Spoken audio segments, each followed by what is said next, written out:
And welcome back to On the Brick Road again. It is me, your host, Kyle.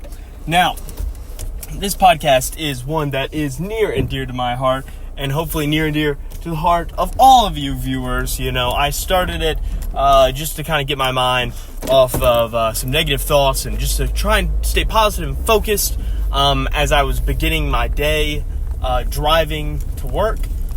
Or driving home from work, and just try and stay focused.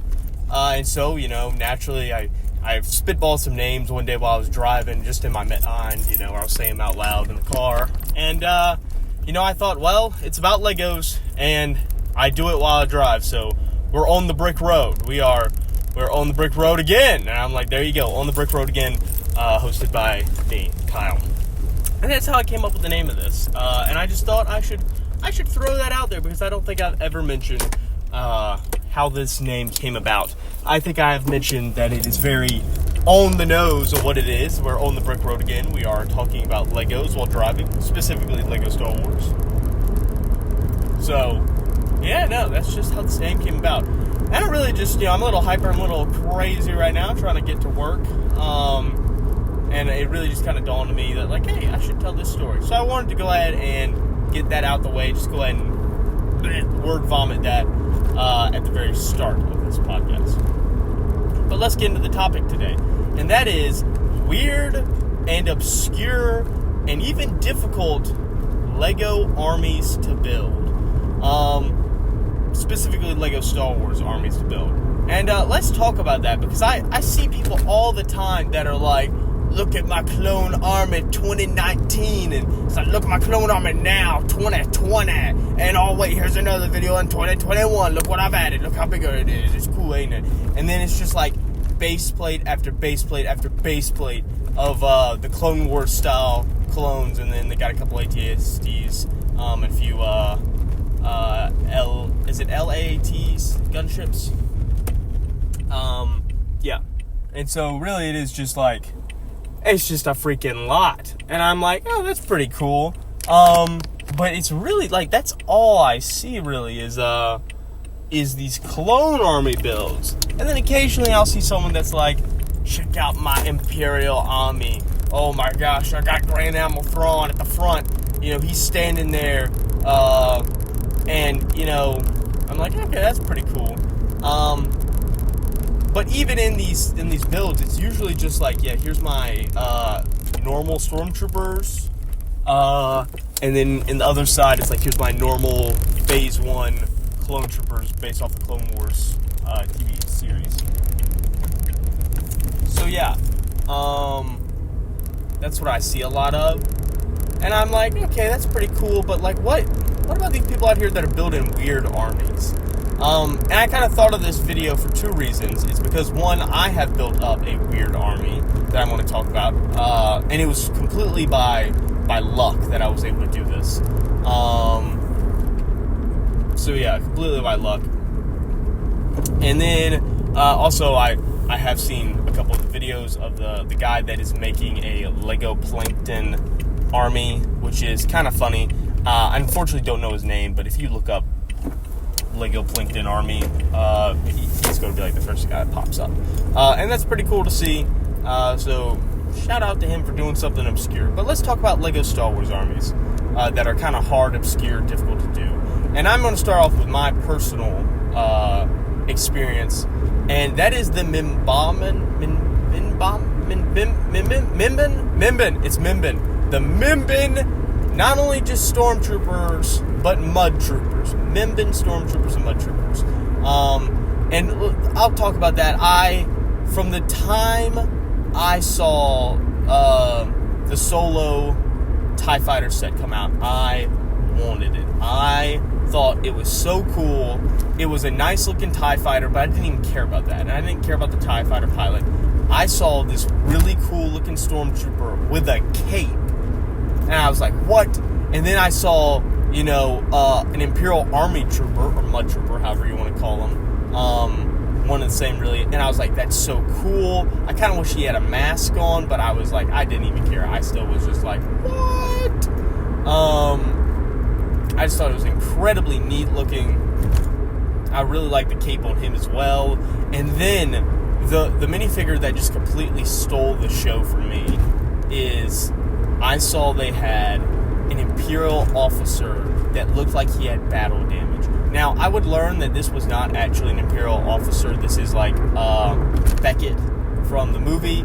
But, like, it doesn't matter. He still can just be an Imperial officer if you want him to be, in my mind. So, I just thought it was so cool that he's this, like, kind of lower-ranking officer, but he's still an officer. He still has the rank plate, but he's got battle damage. Like, he's been in the field. And, like, he's wearing this trench coat, which I thought was super cool. Like, the minifigure was completely sold to me. Like, I was completely on board with this guy when I saw him. Like, I was just like, whoa, I want him. But I was also at the very beginning of my stages of saying, I'm too old for Lego.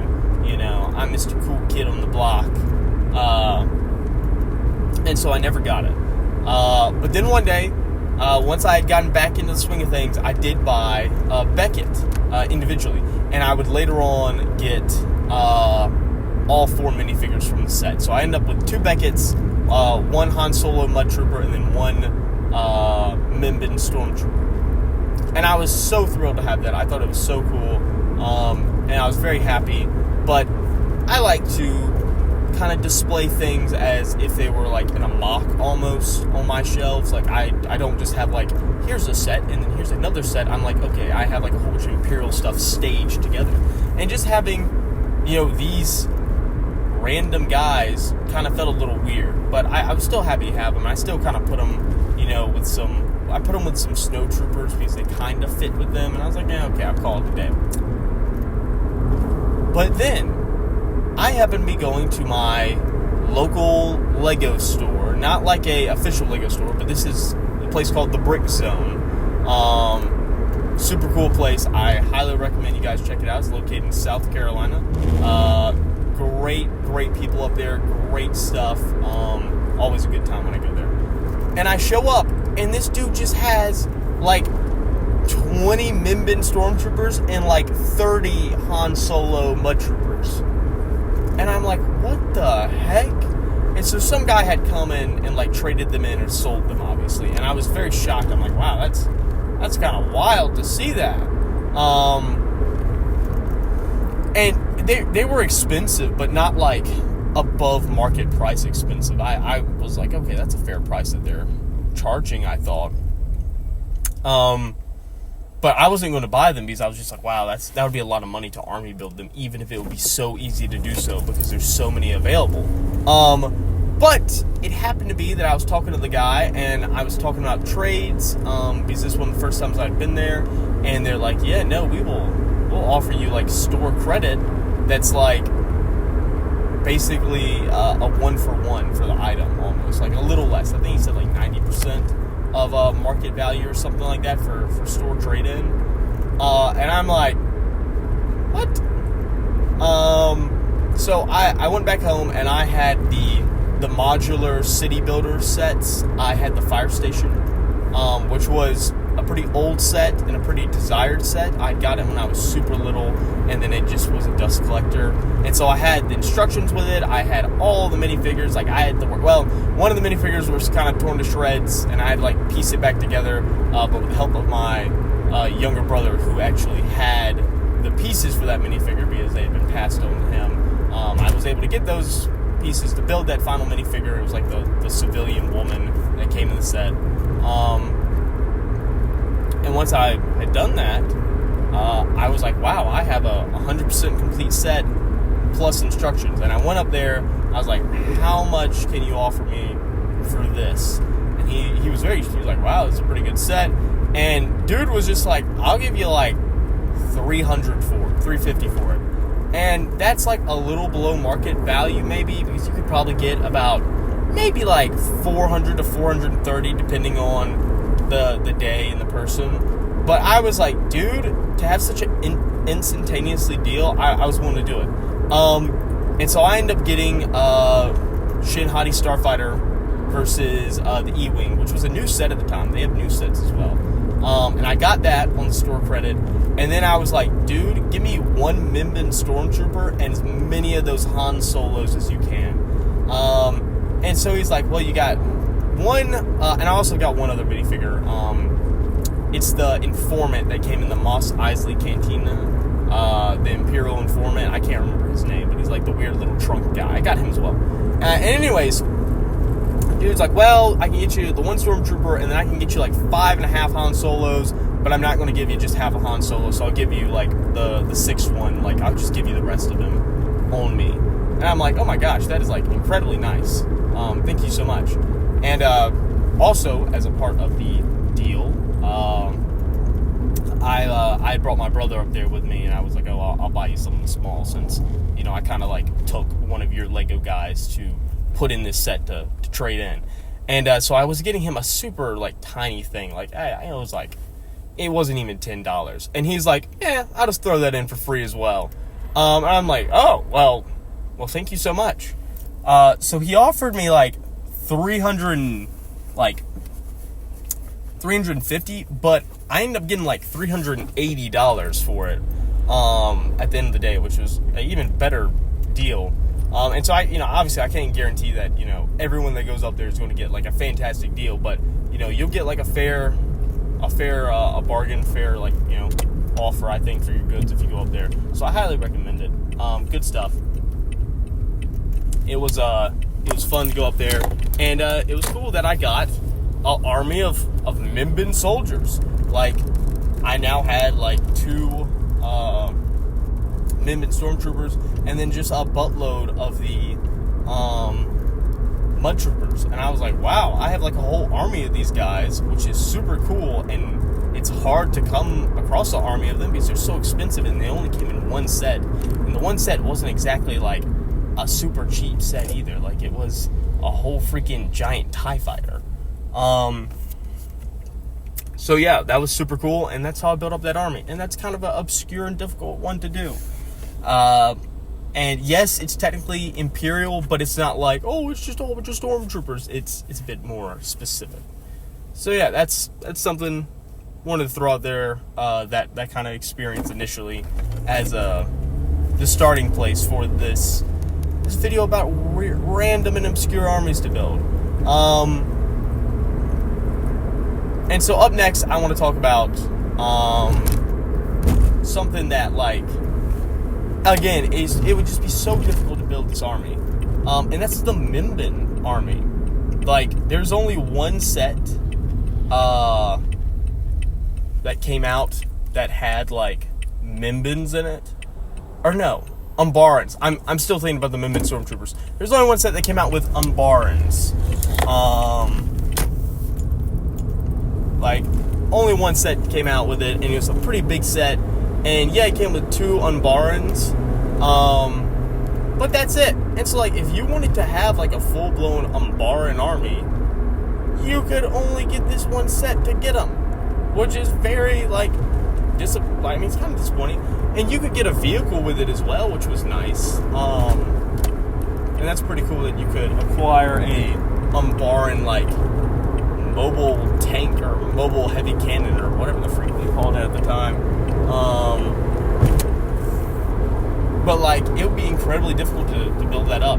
And if you wanted to build, like, a mock, or if you just want to have a full-scale war, you just have to go to the aftermarket and buy a whole bunch of these guys, which would suck. And it's kind of a shame because they're pretty cool guys. Like, I think the Umbaran, like, set should have come with a battle pack out that year that had, like, 2 Umbarans and then 2 clone troopers, whether they be, like, 501st or Cody's people, whatever they're called, like 227th or whatever. But yeah, kind of a crappy deal. And you couldn't really diversify your army as you could with the Mimban guys, because the Mimban guys, you could diversify. You could be like, oh, well, I have this officer here, and then I have a stormtrooper, and then I have, like, the mud troopers. I just have a whole bunch of Umbarans that all look the exact same. But, it still would have been cool. I think they could look the exact same and be fine. And I'm sure people have built up their army of Umbarans. But man, it was probably very difficult. And in kind of that same vein, we have specific types of clones, and I'm not going to go through all of them, but the one that hits me most is the Wolfpack. Like, yeah, there's Wolfpack clones out there. There's 2 of them that came in one set. The heavy cannon set, that was kind of expensive. And that's the only set they came in.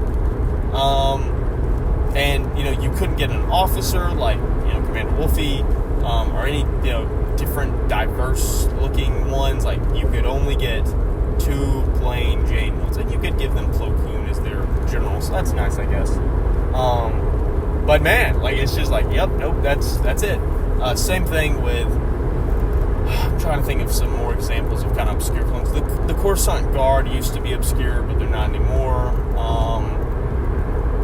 Like Horn Company, like, they only came in one set, so if you wanted to build them up, it'd be kind of rough. Same thing if you're trying to build up like a bunch of ARF troopers. If you want to do like was it Commander Trauma? That was like the ARF trooper commander. Like, that'd be kind of difficult to do, just because of the limited sets that the ARF troopers came in.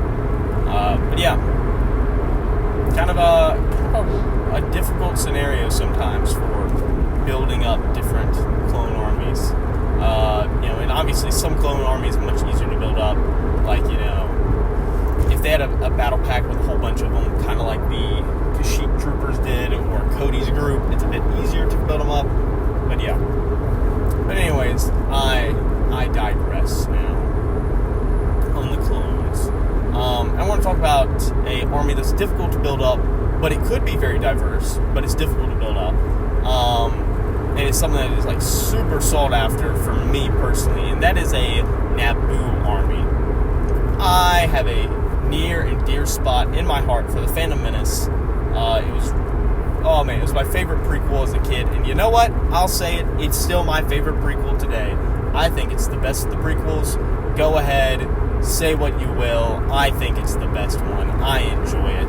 Like, I like Revenge of the Sith. I even like Attack of the Clones, but like, the Phantom Menace always going to be my favorite, I think. But yeah, no, like, you can build a diverse army with that, though. You have Captain Panaka. You have the security guards that have, like, the brown and yellow uniforms. You have that other officer minifigure that has the brown and kind of, like, lighter blue uniform that you can get. These are all options. You also have the pilot minifigure that came out with a Naboo Starfighter. And you can have a Naboo Starfighter. You can have a Flash Speeder. If you really wanted to, you could collect some of the older Naboo minifigures. There's the Naboo pilot that came in the all red, because he had the flight suit over his normal uniform. You could get that guy if you wanted to. There's also the even older pilot minifigure that has like the brown and light tan uniform. He's a bit more obscure, a bit more background character. Maybe you don't want to use him, he's too old. But still, there's just tons of minifigures that came out around Naboo. You could get Queen Amidala to be their like leader if you really wanted to. But yeah, like there's just so many different like minifigure options. I would say personally for the Naboo army, and there's even vehicle options. It's just they weren't amassable. Like, you can't really build them up,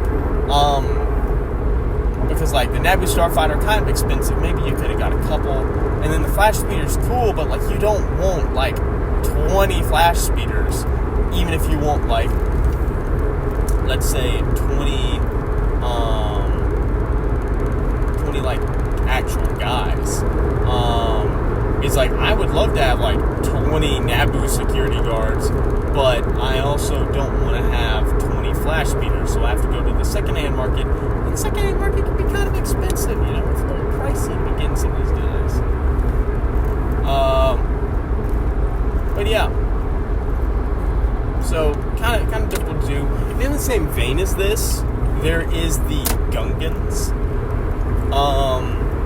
which I think are kind of a fun little group to army build. I actually have somewhat army built these guys, also by mistake, but like I have Jar Jar Binks and like a random Gungan warrior from oh gosh, I can't even remember like what set they came in together, but they came in the set together. I think it was like the droid carrier. And then Jar Jar's dad came in that flash speeder, the Naboo flash speeder set, so I got him. And then also Gungan warrior came in like an advent calendar.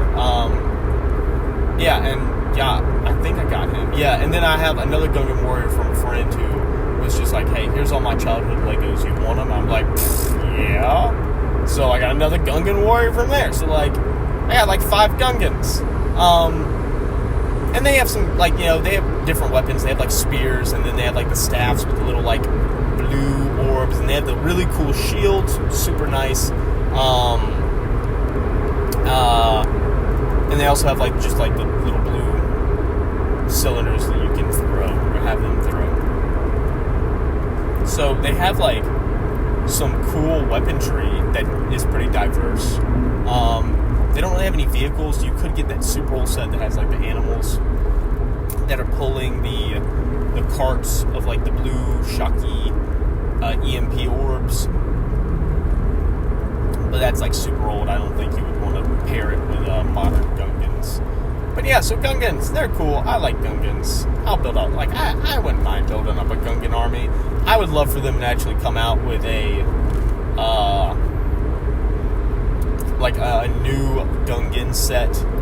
And it could come with, like, Jar Jar and 1, ideally 2 more Gungans, and then, like, the little animal pulling the cart. Like, dude, I would eat that junk up. Like, I like Gungans, bro. They're cool. But yeah. So, another just kind of obscure, random army to build up. Like, it's something you could do, though. And the next thing I want to talk about is, it's very much, I'm going to do it kind of like how I did the clones, where it's like, oh yeah, there's a whole bunch of different obscure clone armies you can build up. The scum and villainy armies. Listen, there's a lot you can do with those. There's different options you have with the scum and villainy. Like, there are so many just different sets that have come out over many years that have, like, scum and villainy in them. Like, they have guards for Jabba's palace. They have bounty hunters. They have pirates. They have just different mercenaries. They have, like, assassin droids. There's so many, and if you really wanted to, you could buy all these different sets and build up a good, big, diverse army. But these sets have come out over the span of many years. And some of the sets are very expensive. Like Jabba's sail barge, super expensive. Jabba's palace, super expensive. But they all come with like a whole bunch of cool scum and villainy guys. That set from like episode 7, and it has like the weird like big monsters with the giant teeth and the tentacles. It's like supposed to be Han Solo's giant freight ship or whatever. That set right there, it comes with those, like, is it Nico guards? It's not Nico guards. I forgot what they're called, but they wear the red uniforms and they have like the circle on their helmet. You could build up that army if you want, but like that's an expensive set to get 2 of them, and then also like their leader. Very expensive. Although technically I guess you could also get one of those guys from like an advent calendar, but like still difficult to build up. But yeah, so like, I mean, there's options for building up armies of these guys. It's just hard to do it in mass, because you can't just have like 30 of the same guy, because they all kind of look unique. So you have to diversify, but to diversify, you have to buy sets from all sorts of different years, and that can be difficult and expensive. And that's really like the last major one I had in mind. Now, I'm sure there are tons of other different armies and groups you can talk about it being difficult to build up, and like, I'm sure it definitely is. You know, and like some things, I should mention, like, you could be like, well, dude, it's super hard to build up a commando droid army right now because they haven't made any in forever. But I'm like, yeah, but like you could have built one decently easy in the past. And they aren't like so expensive on the aftermarket, from my understanding, that like you couldn't do it. Like you couldn't like build a one now. So yeah, so that's kind of my like 2 cents on the matter. But yeah, I'm sure there's other armies that are hard and obscure to build in LEGO Star Wars, as I said, and have never really been easy to build up. But these are the ones that come to mind for me. Listen, more than welcome. Leave a comment. Tell me which armies you guys think are obscure and hard to build up. Tell me which armies you have built up like this, because I'm kind of curious to see, like, what... There has to be a desire out there. Like, here's what I'm really getting to. There has to be a desire for LEGO Star Wars collectors to be like, I want to build this army. And it isn't just another freaking clone army. Like, surely there's LEGO collectors out there that are like, yeah, no, I just want to build up this random freaking obscure army that isn't in the norm and isn't like, I don't know, just like kind of basic. It's just like, it's just a whole bunch of white clones. It's a whole bunch of white stormtroopers. Which, to be fair, those are probably easier to build. Like, it's a lot easier to build a plain stormtrooper army. Like, it's way easier to build up that army than it is to build up a like shock trooper army. Like, Imperial shock trooper army, incredibly difficult to build up, like astronomically. So yeah, I can kind of see why people lean to that more, but I don't know. I just want to... Whoa, buddy, what are you doing? Okay. Ooh, just had a guy just stop in the road, kind of. Like, I think he thought he was going to turn someplace and he couldn't decide, so he just stopped in the road to decide. And I was driving behind him, and I was not expecting him to stop because there was no need to stop. Anyways, that scared me. He did just turn off on the turn after the turn he stopped at, so... I guess it was that situation. Glad there was no accident. Glad he got where he needed to go. But yeah, and on that note, I think I will end off the video. I will skedaddle. I will leave. I have places to be, things to do. And I'm sure you guys have places to be and things to do. So I'll leave you to those places and things. And I really hope you've enjoyed the video. I hope you have found some enjoyment, that it has made your ride to work a little itsy bitsy bit shorter, or perhaps even better, it's made your ride home a itsy bitsy bit shorter. And listen, this has been On the Brick Road again. I've been your host, Kyle. Really hope you enjoyed. Stay positive out there. Power on. Have a good one.